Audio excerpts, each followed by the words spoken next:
All right, so I'm hoping that I'll be able to touch base with you about this tomorrow, but if not, I'm putting this video together uh, to maybe try to stand in the gap for if things can't link up. I'll go ahead and also make a key. Um, I should do something for these first few. I absolutely kind of started to develop my um, right about here. So it looks like what the second page is where I start to develop my coding. But as it goes on, everything in blue that's highlighted blue is worth checking out. Um, Everything that's highlighted green is uh, it hits all the points. So it'll hit on family and resources or family and policy. Um, as I got through this, I decided to start, like, I would highlight, why this was selected. I started just to, like, completely, like, strike through things that were not worth it at all.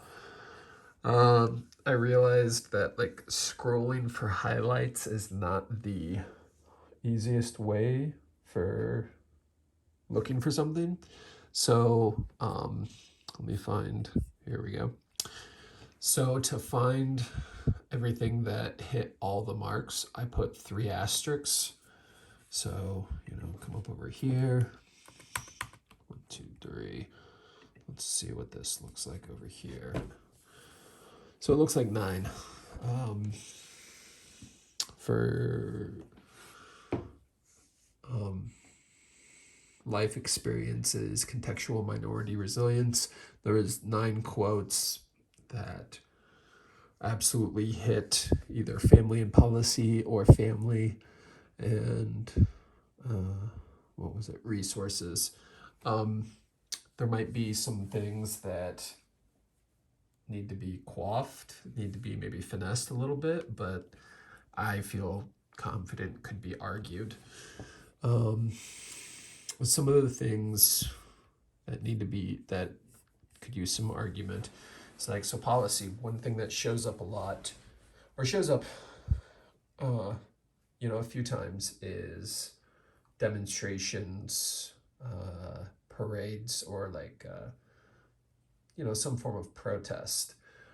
Um, it is not a stretch to view that as advocacy, which is the first steps for policy, can very well be the first steps of policy, or it is a direct and proportional response to either bad or the lack of policy.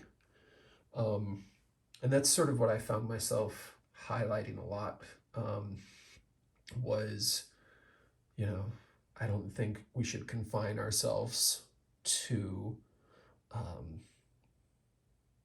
whether this was a direct hit of like this policy speaks to it. It's like, well, also, I think there's a lot captured here where there's a lack of policy and the relationship between that lack of policy and the family or youth still is a way of talking about the relationship between policy and family. Another way that I felt uh, might need some finessing is talking about what resources looked like. Um, I feel immediately we think of policies, or excuse me, resources, as something that's like supportive.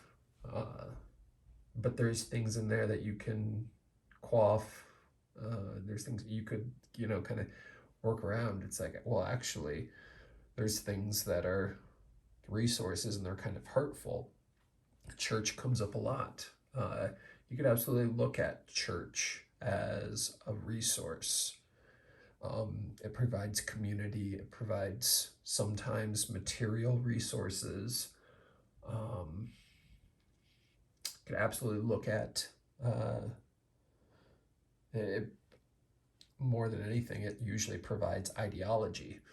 Um, and ideology could also be viewed as education, and education is absolutely a resource, whether it's objective or not.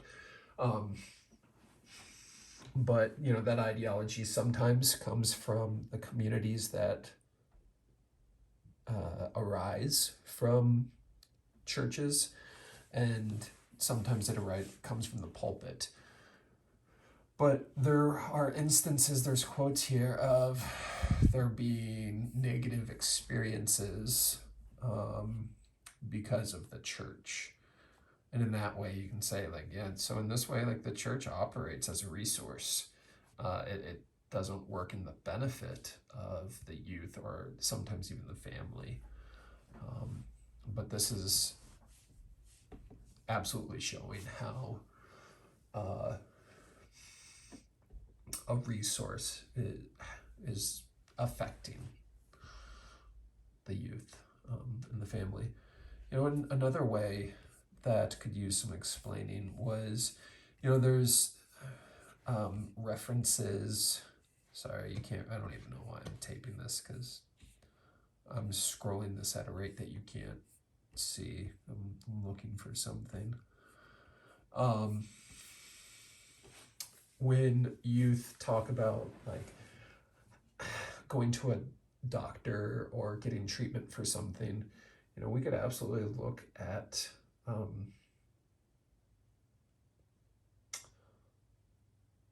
medical care as a resource. And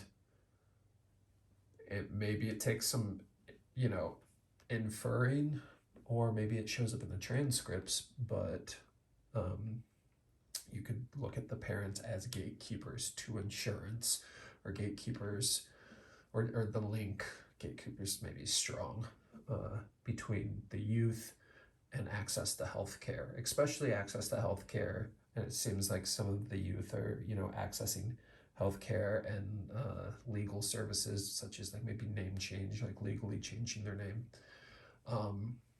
in ways that are extremely supportive and are in line with their identity.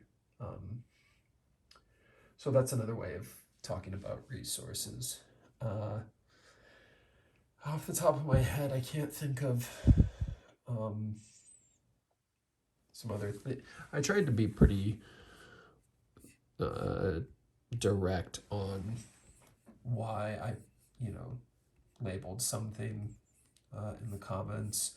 And a lot of the comments are yeah, this hits family, or no, usually it's this is it's a resource, but we would have to go to the transcripts to link this back to family. So some of these things are flagged as blue simply because they're talking about family. And it felt like so often I was getting so many instances of talking about a policy or talking about a resource, but no way of linking it to family.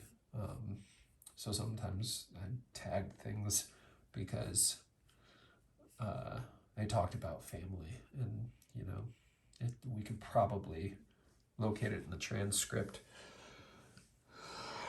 and draw some lines from there. So this contextual minority resilience is complete. The other one that I started, I think it was the distal minority stress, that's halfway complete. And so far, there might be a couple what I call direct hits, a couple that satisfy that 3 asterisk criteria. I can absolutely try to keep working on this in between meetings tomorrow, but again, my hope is definitely that we're able to touch base and absolutely reach out to me if you have questions about how I did this, because some of these I feel like